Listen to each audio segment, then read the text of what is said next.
I think what happens in the creative process, they create all this shit, and then they make decisions of we're gonna put this in there. And the reason, and it's a lot of times it's the wrong decision. What the fuck? What are you guys doing? I believe ICP can still create all the fucking dopest shit out there, the dopest juggalo shit out there, but for some reason they're deciding, hey, this dope ass juggalo shit, it's not dope anymore. What you thinking about? What you thinking about? What you thinking about? What you thinking about? What up, y'all? DCFAYGOGUY. That there was a little clip taken from CPN's live show from a few weeks ago where he was kind of talking about ICP's creative decisions or their decisions to put this song on the album versus this one, or just their kind of creative decision they've made. And the big example he had was the Marvelous Missing Link Lost, and how the outtakes contain perfect songs for the album, and yet for whatever reason they scrapped them and put out the one that they did.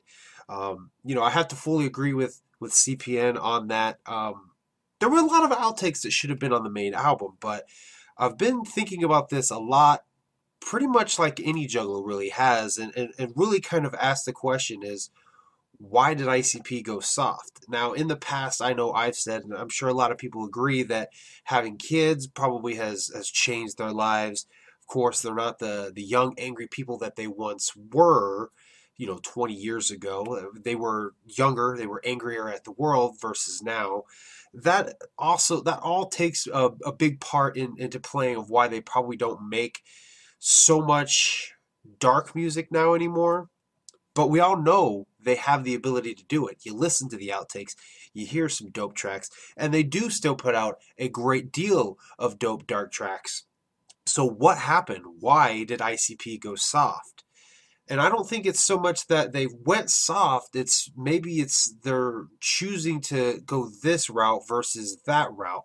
And I believe the answer lies in, and this is purely speculation, listening to the bonus chapter of the Behind the Paint audiobook. There's a part within the first 7 minutes of this bonus chapter. Violent J is talking about the in-store tours that they used to do, and how juggalos would come to them and basically say how your music saved my life, and your music gave me this, and your music influenced me like this. And he basically was saying that one of the reasons they kind of stopped doing in-store tours, aside from the Marvelous Missing Link in-store that they did, was because it was basically too much for them to handle emotionally. He says in that having these juggalos come up to them and give them the credit for impacting their lives was just too much emotionally.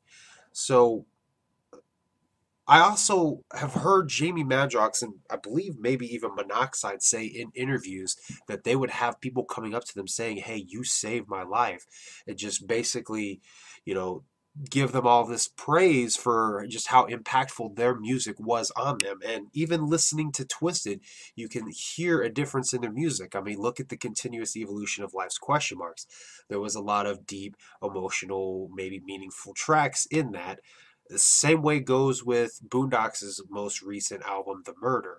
A lot of what you could deem emo tracks are in there as well. And I believe what is going on here is just simply because Violent J, ICP, Twisted, Boondocks, they have these fans telling them, hey, your music helped me, your music touched me in this kind of way. So maybe now they're thinking more about what kind of music they want to put out to continue that influence, or maybe being told that has influenced their decision of what type of music they put out, what type of music they do. Obviously, we know ICP can still do wicked shit. We obviously know Twisted can do some wicked shit, and yet they put out albums or they put out music that a lot of us would deem soft, or a lot of us would deem not the wicked shit that we are used to and the wicked shit that we want back. Honestly, I believe that is what has happened. Especially for ICP, it's a combination of having kids, having a family, not being the angry teenager, 20-year-old males that they used to be, but then also being told by juggalos that your music has touched me in this way, that it's made them second guess what they put out. I mean, look at the outtakes. perfect prime example is with those outtakes. They took those songs off to do a different one because they felt it didn't fit the overall theme of the album they wanted to put out. I mean, that right there is a prime example of it. They're just, I think that they're trying to be more influential now more than ever, and maybe that is the reason why ICP has quote unquote gone soft.